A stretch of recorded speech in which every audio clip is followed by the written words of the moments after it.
श्री इमरान प्रतापगढ़ी जी 15 minute. धन्यवाद सभापति महोदय। कभी सुदामा पांडे धूमिल जी ने कहा था कि एक आदमी रोटी बेलता है, एक आदमी रोटी खाता है, एक तीसरा आदमी भी है जो न रोटी बेलता है न रोटी खाता है, वो सिर्फ रोटी से खेलता है। वो तीसरा आदमी कौन है? मेरे देश की संसद मौन है। सभापति महोदय, वो भी क्या दिन थे जब संसद में देश का बजट पेश होता था तो देश की सड़कें ठहर जाया करती थीं। रेल बजट पेश होता था तो लोगों की उम्मीदें रेल के डिब्बों की तरह पटरियों पर दौड़ने लगती थीं। पूरा देश धड़कने रोक करके वित्त मंत्री और रेल मंत्री को सुना करता था। अफसोस, अब बजट पेश हो जाता है, मीडिया चैनल सरकार का महिमा मंडन करते हैं और बेचारी जनता बजट के आंकड़ों के शब्द जाल में उलझी हुई महीनों बाद समझ पाती है कि उसका तो फिर से कट गया। सभापति महोदय, पिछले 2 साल अमृतकालीन बजट पेश किए गए और इस बार एक नई शब्दावली गढ़ी गई है, तुष्टीकरण बनाम संतुष्टीकरण का बजट। सभापति महोदय, सुनने में कितना अलंकारिक लगता है ये शब्द। सोच रहा हूं देश की वित्त मंत्री और प्रधानमंत्री जी से पूछूं कि आखिर किसकी संतुष्टि? जिस बजट में मनरेगा के लिए 1 रुपए की बढ़ोतरी ना हो, वही पुराना 86,000 करोड़, जबकि पहले ही 9,754 करोड़ का घाटा हो, जिस मनरेगा से करोड़ों मजदूरों के घर में चूल्हा जलता हो, उस मनरेगा में काम करने वाले गरीब मजदूरों के लिए अगर आपके खजाने से 1 रुपया भी इजाफी नहीं निकल सका तो भला कौन संतुष्ट हुआ साहब? इस देश का गरीब मजदूर या आपके उद्योगपति दोस्त? वो जो महाराष्ट्र में लोकसभा और विधानसभा के बीच में 40 लाख मतदाता बढ़ाए गए थे, अरे उन्हीं के लिए मनरेगा का थोड़ा सा बजट बढ़ा देते। क्या उसमें मनरेगा का एक भी मजदूर नहीं था? 40 लाख लोगों में सारे के सारे 12 लाख की छूट वाले से आगे के लोग थे। सभापति महोदय, कल जब वित्त मंत्री जी देश की संसद में भाषण दे रही थी तो वहां मुंबई में कोई गरीब इंसान जब अपनी जेब टटोल करके अपनी मोटरसाइकिल में 1 लीटर पेट्रोल भरवा रहा था तो उस पेट्रोल की कीमत थी 103 रुपया प्रति लीटर। आखिर इतना महंगा पेट्रोल डीजल खरीद के कौन संतुष्ट हो रहा है? इस देश के गरीब लोग या फिर सरकार के चहेते धन्ना सेठ? सभापति महोदय, वित्त मंत्री जी इस बजट को मध्यम वर्ग को संतुष्ट करने वाला बजट बता रही हैं। अरे मैडम, हम आप यहां पर बैठे रहते हैं और वहां बाहर इसी दिल्ली में 1 लीटर दूध, चाहे वो अमूल का हो या फिर मदर डेयरी का हो, उसकी कीमत 73 रुपए लीटर है। इतना महंगा बेच करके कौन संतुष्ट हो रहा है? गरीब जनता या आपके धन्ना सेठ दोस्त? सभापति महोदय, इस सरकार का बाजार और महंगाई पर कोई नियंत्रण नहीं रह गया है। चाहे देश में लहसुन 400 रुपए किलो बिक जाए, टमाटर 100 रुपए किलो बिक जाए, प्याज का दाम सुनकर आंखों में आंसू आ जाए, लेकिन वित्त मंत्री महोदया बजट में महंगाई का मां भी नहीं बोलती हैं। बच्चों की किताब और पेंसिल तक पर टैक्स लगाने वाले सरकार से मैं पूछना चाहता हूं कि आप मध्यम वर्ग का हितैषी बताते हैं खुद को, तो शर्म नहीं आती है? खुद को धार्मिक कहने वाली सरकार भगवान श्री कृष्ण के प्रिय खाद्य पदार्थों दही और मक्खन तक पर जीएसटी लगाती है और बात करती है मध्यम वर्ग की हिमायती होने की। जिंदा रहते हुए जनता से हर चीज पर टैक्स वसूलने वाली यह सरकार कम से कम मरने पर तो लोगों को बख्श देती, लेकिन नहीं, वहां भी लूटना है। अंतिम संस्कार के सामान, अगरबत्ती, धूप बत्ती, केवड़ा जल, चंदन पाउडर, जौ, बताशा, काला तिल, पंचरत्न, कपूर और कफन तक पर टैक्स लेने वाली यह सरकार किस मुंह से खुद को मध्यम वर्ग का हितैषी बताती है? कौन सी संतुष्टि? किसकी संतुष्टि? कदम कदम पर टैक्स देकर लुटने वाली जनता की या फिर जनता से टैक्स वसूल करके धन्ना सेठों का खजाना भरने वाली सरकार की? किसकी संतुष्टि? सभापति महोदय, 18 अगस्त 2015 आरा का बिहार का ऐतिहासिक मैदान, सजा हुआ मंच, हजारों की भीड़ और सामने खड़े हुए देश के प्रधानमंत्री का भाषण। बिहार के भाइयों बहनों, आज मैं बिहार के लिए पैकेज की घोषणा कर रहा हूं। 50,000 करोड़ कर दूं कि ज्यादा कर दूं? अखिलेश भाई, 60,000 करोड़ कर दूं कि ज्यादा कर दूं? 70,000 करोड़ कर दूं कि ज्यादा कर दूं? 80,000 करोड़ कर दूं कि ज्यादा कर दूं? चलो, मैं बिहार को 1.25 लाख करोड़ का पैकेज दे रहा हूं। 10 साल हो गए सभापति महोदय, वही ढाक के 3 पात, बिहार आज भी विकास की बाट जोह रहा है। भाषण आज भी प्रधानमंत्री जी के यूट्यूब चैनल पर सुना जा सकता है। जो झूठ बोल के करता है मुतमईन सबको, वो झूठ बोल के खुद मुतमईन नहीं होता। सभापति महोदय, ये तो राहुल जी का असर है। कौन सा शब्द सर, कौन सा शब्द? झूठ। ठीक है सर, मिथ्या बोल करके, जो मिथ्या बोल के करता है मुतमईन सबको, वो मिथ्या बोल के खुद मुतमईन नहीं होता। ये राहुल जी का असर है। जो मखाना बोर्ड की घोषणा हुई, अखिलेश जी आपको याद होगा, भारत जोड़ो न्याय यात्रा में 30 जनवरी 2024 को बिहार के रंगभूमि मैदान में राहुल गांधी जी का पूर्णिया में भाषण था और उसमें मखाना को लेकर उन्होंने आवाज उठाई थी। ये उनका असर है कि आपको मखाना बोर्ड बनाना पड़ा, वरना तो आप मैखाना बोर्ड बनाने वाले लोग हैं। सभापति महोदय, बिहार को झूठे पैकेज और चुनावी दिलासे देना बंद करिए। आज भी जब कोसी में बाढ़ आती है तो पूरा सीमांचल बर्बाद हो जाता है। मैंने उस तबाही को अपनी आंखों से देखा है। 2016-17 की बाढ़ में अपने इन्हीं हाथों से राहत सामग्री बांटी है मैंने। अगर सच में बिहार के लिए कुछ करना चाहते हैं तो बिहार को बाढ़ से बचाने का प्रबंध करिए। पूर्णिया एयरपोर्ट 10 साल से बाट जो रहा है। घोषणा 2014 में हुई, बन के आज तक तैयार नहीं हुआ। अलीगढ़ मुस्लिम विश्वविद्यालय का किशनगंज सेंटर बजट के अभाव में दम तोड़ता जा रहा है। मैंने पिछले बजट सत्र में भी आवाज उठाई थी। आज फिर वित्त मंत्री जी से अनुरोध करना चाहता हूं, दामन फैला करके, कि अलीगढ़ मुस्लिम विश्वविद्यालय का किशनगंज सेंटर बन जाने दीजिए। आखिर कौन सी नफरत है? यह मुल्क हमारा भी है। इस मुल्क की मिट्टी में हमारा भी खून पसीना शामिल है। हमसे इतनी भी क्या नफरत? रिश्तों की ये नाजुक डोरें तोड़ी थोड़ी जाती हैं।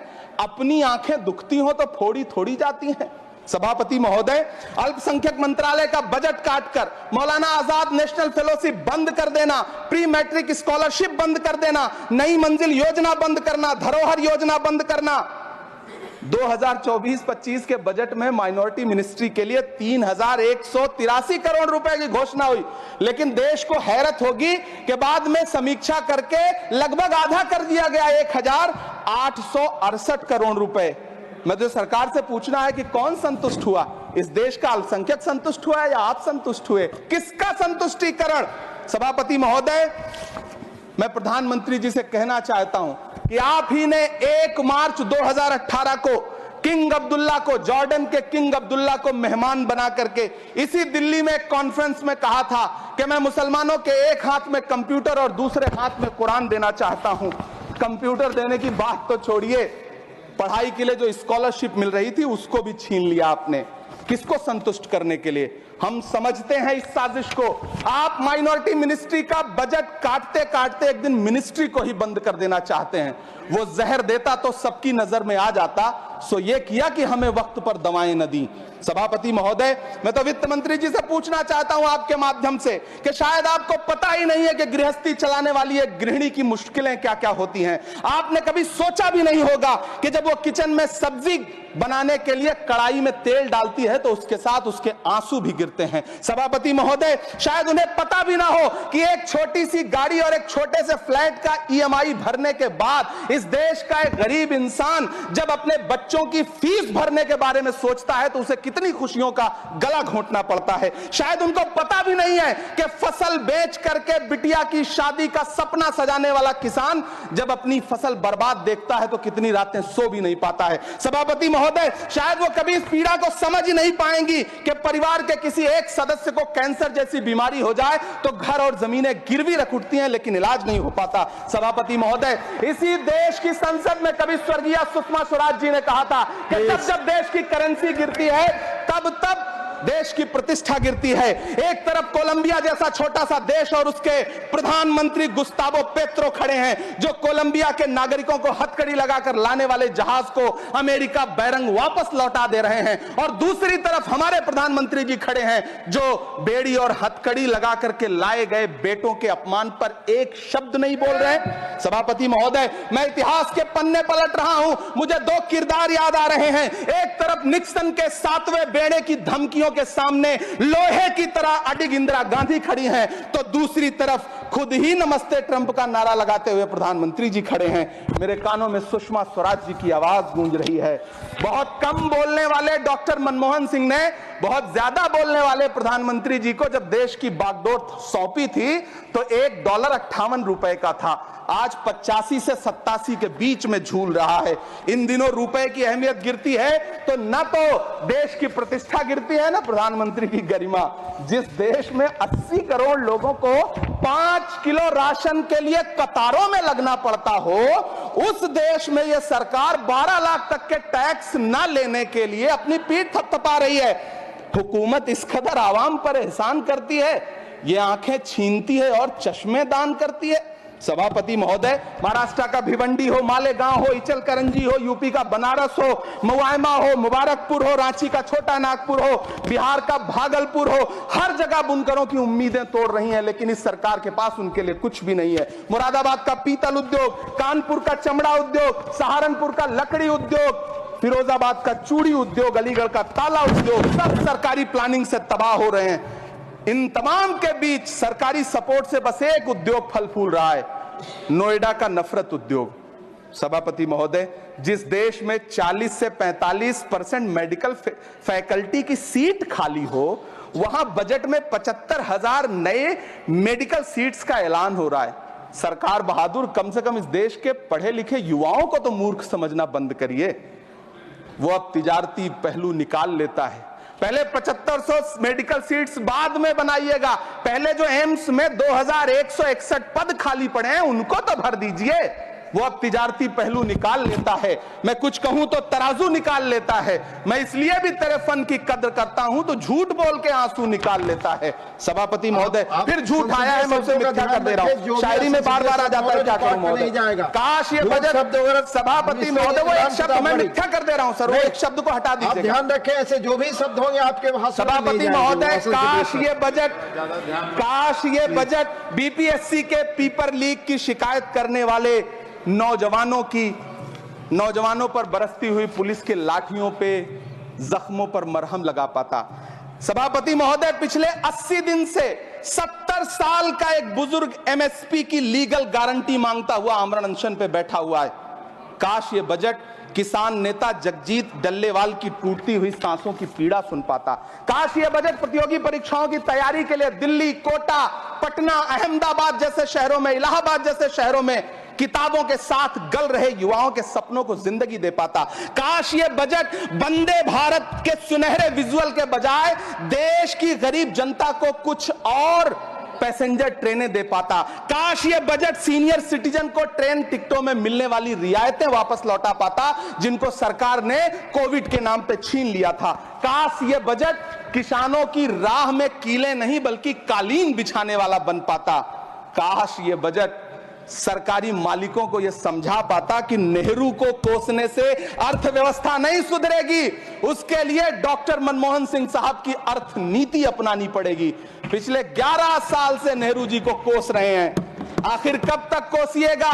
थोड़ा पंडित नेहरू जी के बारे में पढ़िए, तब पता चले कि पंडित नेहरू की शख्सियत का नाम है। दुनिया का पहला ऐसा राजनेता जिसने अपनी जिंदगी की आजादी के लिए, देश की आजादी के लिए 3259 दिन अंग्रेजों की जेल में बिताए। पंडित नेहरू एक ऐसे महान शख्स जिनके पिता पंडित मोतीलाल नेहरू, जिनकी बहन विजय लक्ष्मी पंडित, जिनके बहनोई पंडित रंजीत सीताराम, जिनकी बेटी इंदिरा गांधी, जिनके दामाद फिरोज गांधी, सब ने अंग्रेजों से लड़ते हुए स्वतंत्रता आंदोलन में जेल काटी। आप किस मुंह से उनकी लकीर छोटी करने की बात करते हैं? नहीं कर पाइएगा, 7 जन्मों में नहीं कर पाइएगा, क्योंकि जिस्म की मौत कोई मौत नहीं होती है। जिस्म मिट जाने से इंसान नहीं मर जाते, धड़कने रुकने से अरमान नहीं मर जाते, सांसें थम जाने से ऐलान नहीं मर जाते। जिस्म की मौत कोई मौत नहीं होती है। सभापति महोदय, मैं आपके सामने खड़ा होकर के एक बहुत छोटी सी कहानी सुनाना चाहता हूं कि महान बादशाह सिकंदर ने जब यूनान फतेह किया तो जीत का जश्न मनाने के लिए शहर की सड़कों पर निकला, तो उसने देखा कि पूरा शहर तो जश्न मना रहा है, एक फकीर सड़क के किनारे चादर तान के सो रहा है। सिकंदर को गुस्सा आया, घोड़े से उतरा, उस फकीर के पास गया और उसे सोता देख करके उसे जोर की एक लात मारी और लात मार के कहा कि क्यों रे फकीर, मैंने यूनान फतेह कर लिया, लोग जश्न मना रहे हैं और तू सो रहा है। उस फकीर ने उन्नीदी आंखों से सिकंदर को देखा और देख करके कहा कि शहर जीतना बादशाहों का काम है, लेकिन लात मारना तो गधे का काम है। सभापति महोदय, गरीब जनता को लात मारना बंद करिए। ये अमीरों के लिए बनाया गया बजट है, ये निराशाजनक बजट है। हम अमृतकाल सुनते आ रहे थे, ये अमृतकाल इतनी जल्दी समाप्त हो गया कि अब अमृतकाल का कोई नाम तक नहीं लेना चाहता है। इसलिए मैं इस सदन में खड़ा होकर के देश की वित्त मंत्री महोदया से कहना चाहता हूं कि आपने अल्पसंख्यकों के बजट में जो कटौती की है उसको बहाल करिए। आपने मनरेगा को जो स्थिर रखा है उसका घाटा 9,754 करोड़ है, कम से कम उतना बढ़ा करके फिर से उसे बहाल करिए। नौजवानों के लिए रोजगार दीजिए, किसानों को एमएसपी की लीगल गारंटी दीजिए। यही मैं आपसे अपील कर रहा हूं। धन्यवाद सर, आपने इतना जो समय दिया उसके लिए शुक्रिया।